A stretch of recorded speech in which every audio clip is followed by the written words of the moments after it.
अधिक मास आला की अनेक जण दान धर्म, पूजा आणि विविध धार्मिक विधी करतात. पण या सगळ्यांपेक्षा मोठं पुण्य कोणतं असेल तर ते म्हणजे आईवडिलांचा सन्मान.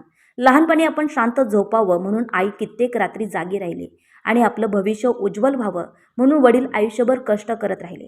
आपल्या प्रत्येक आनंदामागे त्यांचा त्याग दडलेला आहे. आपल्याला एक ओरखाडाही लागला तर ज्यांच्या डोळ्यात पाणी येतं अशी माणसं आयुष्यात फक्त आई वडीलच असतात. आपल्या वाट्याचं सुख आपल्याला देऊन त्यांनी अनेकदा स्वतःच्या इच्छा मनातच दडपून ठेवल्या.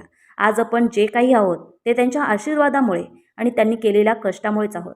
पण अनेकदा मोठं होताना आपण हेच विसरून जातो. म्हणूनच अधिक मासातील आई वडिलांची ओटी ही फक्त एक परंपरा नाही, तर तुम्ही आमच्यासाठी जे काही केलं त्यासाठी आम्ही कायम ऋणी आहोत हे सांगण्याचा एक भावनिक क्षण आहे. काळ पुढे सरकत जातो, आपण मोठे होतो, पण आईवडिलांच्या मनात आपण कायम लहानच राहतो. त्यांच्या ओठावरचं हसू आणि डोळ्यामधलं समाधान यापेक्षा मोठं पुण्य आणि यश दुसरं कोणतंच नाही.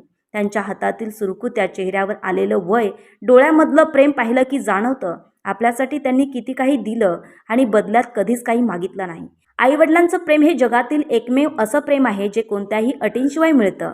म्हणून या अधिक मासात देवाकडे काहीच मागायचं असेल तर एकच मागते, माझ्या आईवडिलांचं प्रेम व्यक्त करण्याची संधी आणि त्यांच्या आशीर्वादाची सावली आयुष्यभर माझ्या डोक्यावर राहू दे. कारण मंदिरातील देव दिसत नाही, पण आईवडिलांच्या रूपाने देव आपल्या घरात असतो.